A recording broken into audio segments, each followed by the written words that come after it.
welcome everyone. Nice to meet you all. Hope your day is going well. My name is Eli Birger. I am a CTO and co-founder of Perfect Scale, which recently got acquired by Doit. So now we are Perfect Scale by Doit. And today we're going to talk about the hidden cost of autoscaling mistakes and how to avoid them. The costs are actually not really hidden. Some of them are, but some of them are very, very visual. You're getting the cloud bills every single month. So, autoscaling. Why and when we start talking about autoscaling? Every development journey, you can divide it into three kind of days or three kind of pieces. The day 0, this is when you plan things. The day 1, when you build things. And day 2, where you actually starting to operate your production environment. While day 0 and day 1 have a very strict and clear end date, day 2 is a long journey.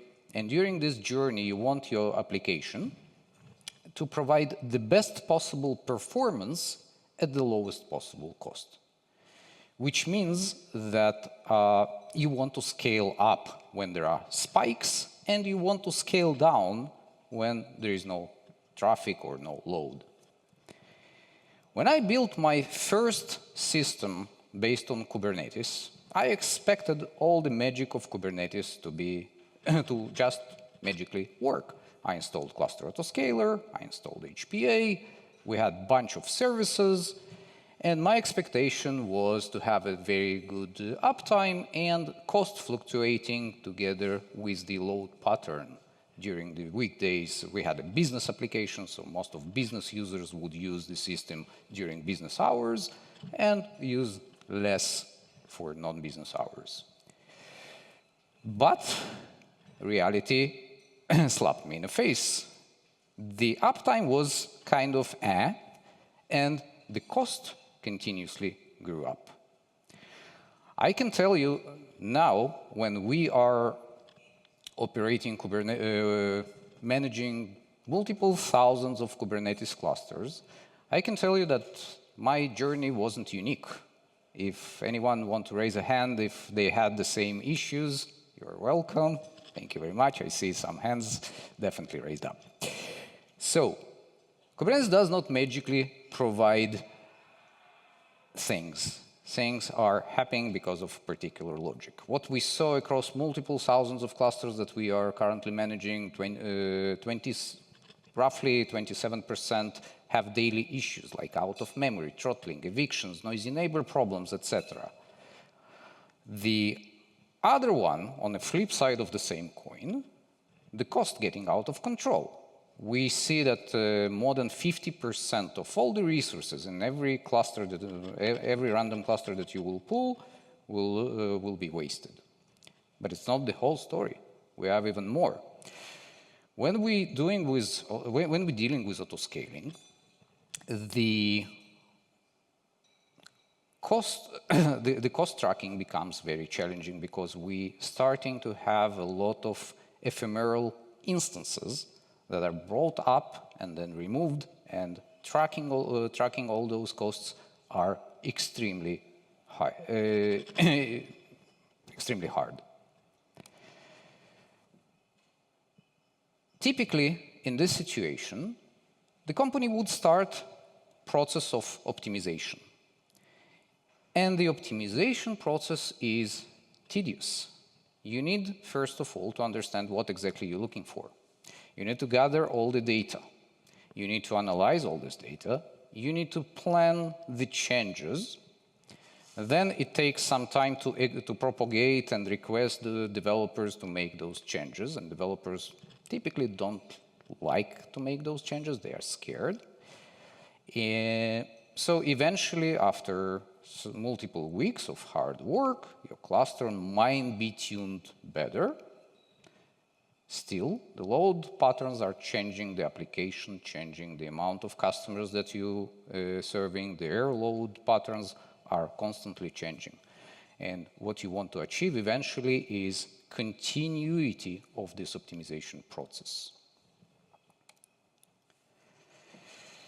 With that, I decided to dive in deeper into the Kubernetes scheduling. This is a pretty scary topic for many people, but I can promise you that I will try my best to explain this process to you so it will become very clear what it does and how does it work. Let's start with the two scaling types. This slide is slightly outdated. I will give some notes around that. There is two major types of scaling. The vertical scaling, when you add more resources to the particular instance. Let's say you have a database, you want your database to process the queries faster, then you can add more CPU, and eventually, most likely, if there is no other bottlenecks, your database will work faster. In some cases, it may make sense to scale horizontally by adding more instances of the same thing. For example, let's say we have an authentication service, and our authentication service can process 100 authentication requests per second. What can we do if we need to process 200 requests per second? We can scale up. We can add one more instance. They will work in parallel, process 200 requests, and when the load goes down and we don't need it, we can throw it away. Small note on this slide, so vertical scaling requires a restart until the most recent version, 1.33, where the in-place introduced. The in-place is very promising space, or very promising approach. However, you still rely on the machines, and machines cannot change during the runtime. So for example, if you run a database on top of a particular machine, even without restart, it doesn't make much sense to change resources dynamically, because typically you will be limited by the size of the machine. So, many services in our clusters will be stateless. And for them, we have the horizontal pod autoscaler, which can scale up pods, can scale down pods, and we also need a cluster autoscaler, or carpenter, which will scale up and scale down the underlying infrastructure.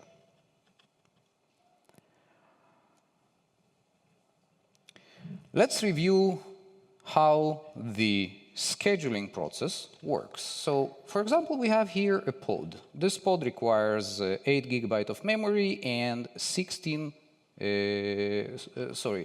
GB of memory as the request, 16 as the limit, 4 cores as the request. That's it. So we placed our pod on the machine. What we have as a result, we allocated 4 cores of CPU. We allocated 8 GB of memory. We still have some memory remaining, and we still have some CPU remaining. Now we want to schedule additional pod, and this pod requires a little bit more resources. Those resources are unavailable. We cannot put this pod on a node. The memory is already allocated by someone else. So this pod will become unschedulable. And then it will go to the unschedulable queue. So Kubernetes has 3 queues. The active queue, where this is where all the pods are landing before the scheduling process. Then it goes through the scheduling cycle. Kubernetes review the machines and review your settings. For example, how much CPU you need, how much memory you need. Do you have any taints? Do you have any tolerations? Do you have any topology constraints, etc., etc., etc.? Eventually trying to find a machine that will satisfy all the requirements of your pod. If this not happens, then it goes to the back of queue and finally to unschedulable queue. Your autoscalers, your cluster autoscaler, your carpenter, they are looking at the unschedulable queue. Every single time when there is a pod waiting in unschedulable queue, it means that it cannot find the right machine. And Kubernetes tries to solve this situation by adding one more machine. So, cluster autoscaler scales up only when there is some pending pods in unschedulable queue. Kubernetes will scale down machines, actually not the Kubernetes itself, but cluster autoscaler or carpenter will review periodically all the machines. For cluster autoscaler, it's going to be if 50% of the machine, that's the default setting, you can play with it, it's configurable. But if the allocation, not the usage, the allocation drops below 50%, then and only then, node is being evaluated. Should it be removed or not? Could it be removed or not? Why it couldn't be removed? For example, you may have job. We don't want to disturb this job, right? We want to make cluster autoscaler, carpenter, they all want to wait until the particular job will finish the work, and only then. So disposable pods can be moved. Undisposable pods like jobs, like stateful sets, cannot be moved. Let's talk a little bit about different approaches of node autoscalers, what they can bring us, what kind of benefits, and how they are different. So currently, there are two types in the market. The cluster autoscaler, well-known, open source, with us for like 6-7 years already. The problem is that cluster autoscaler assumes that all nodes are equal. Cluster autoscaler doesn't know anything about machines. All the thing that cluster autoscaler can do is send a request to the autoscaling group of the cloud and tell, hey, bring me one more machine or remove machine from the cluster. Those are only two options. And because of that, the assumption and the best practice and the requirement and the limitation of cluster autoscaler is that you must have nodes of the same size. They can be different machine type, but they must have the same size, otherwise things are not really working well. Carpenter overcame this problem, and similarly NAP or Autopilot in Google, they can now evaluate what kind of pods are waiting in a queue, how much resources they need, how much resources they request. And then it can bring the machine that fits the size. Moreover, because we got rid out of the autoscaling group, everything happens faster. Pods are being assigned straight to the nodes immediately as actually they are pre-assigned immediately as the cloud replies that there is a machine available. So eventually, Carpenter or similar tools can bring non-uniform machines to our cluster and manage the bin packing, two-dimensional bin packing. We have two dimensions, the CPU and the memory, and we must have both available. Otherwise, we cannot, they are unsplittable, right? So it all sounds pretty simple, unless you need to make decisions unless you need to make decisions. You need to right-size the pods in order to give a hint to Kubernetes what kind of machines should be brought in, when it's a good time to remove machines.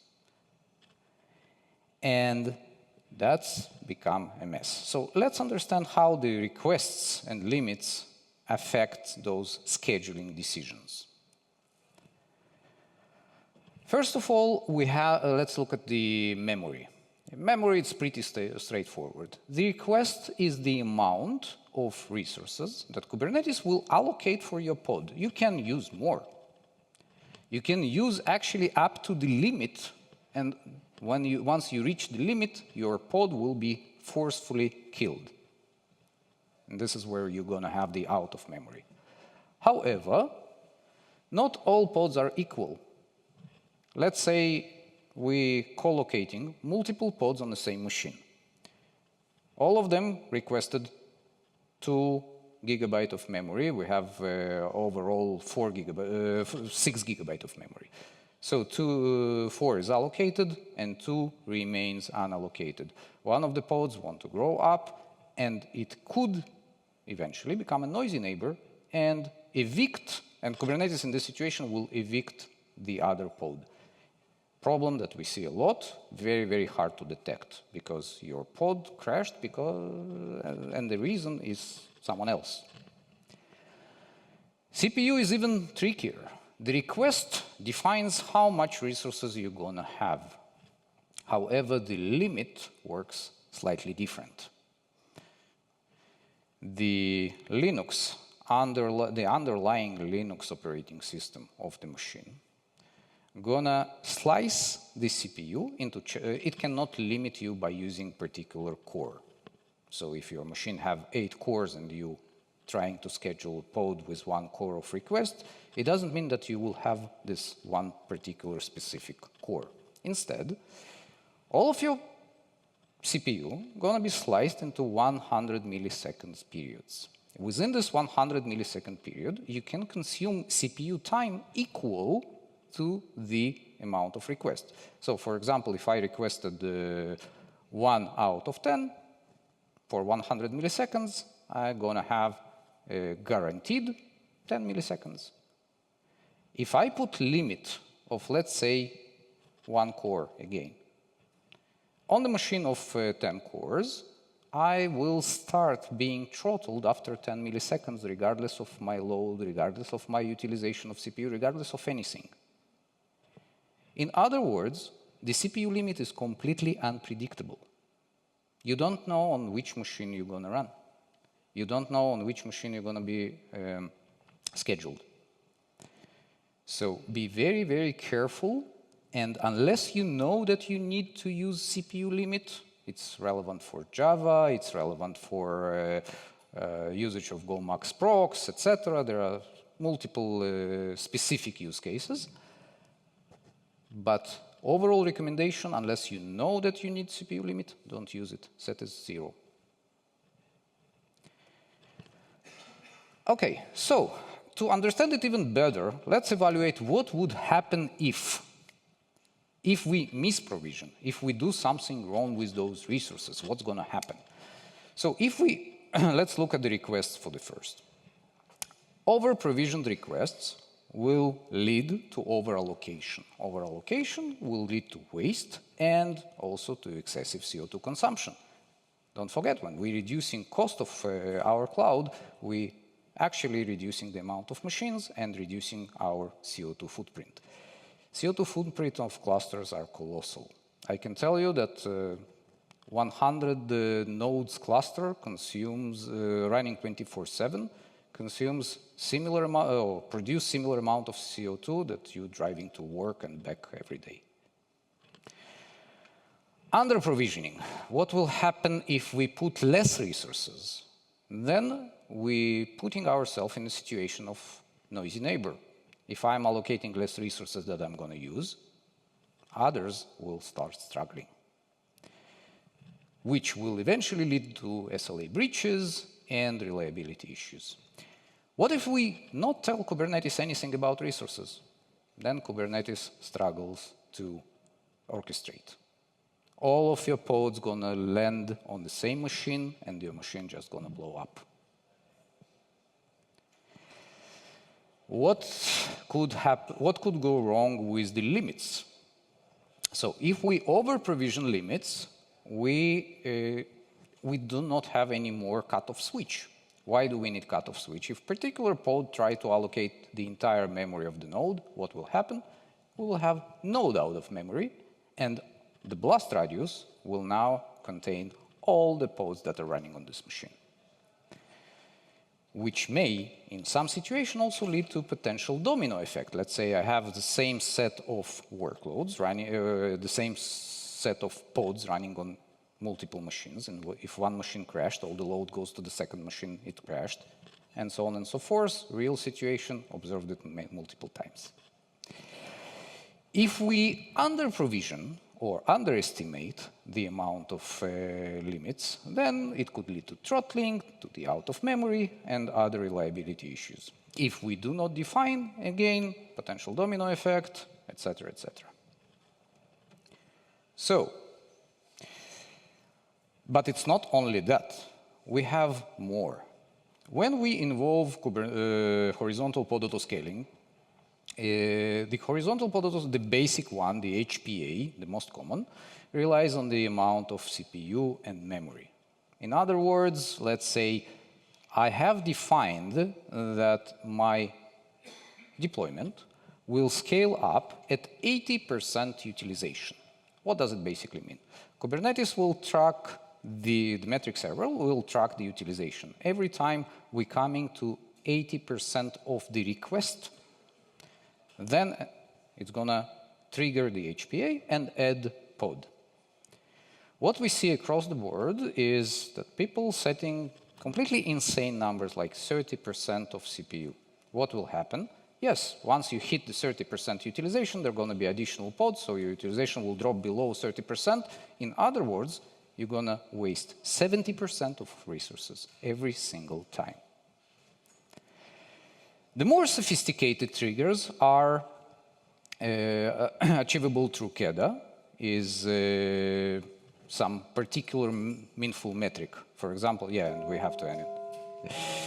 Okay, I will run very, very fast. So in ideal world, we would have the cost optimized, the peak performance, and the minimal burden, but it's very hard to achieve. Pets versus cattle paradigm. We have multiple clusters, a lot of workloads, a lot of developers working on them. How do we find the problems? How do we prioritize them? How we do this process repetitive, and how we collaborate all around. And this is our unique view on the problem. So we built a tool that automatically does all this work for you. It does the optimization responsibly, it does it continuously, and it provides all needed visibility. This is how the process works. So we starting with observation, we automatically analyze all the metrics, we provide the recommendations, and then those recommendations could be executed. At the end, you can have a very clear visibility into your environment, utilization, efficiency, and potential risks. Yeah, we are out of time. Thank you very much. I hope you learned something new, or and welcome to our booth.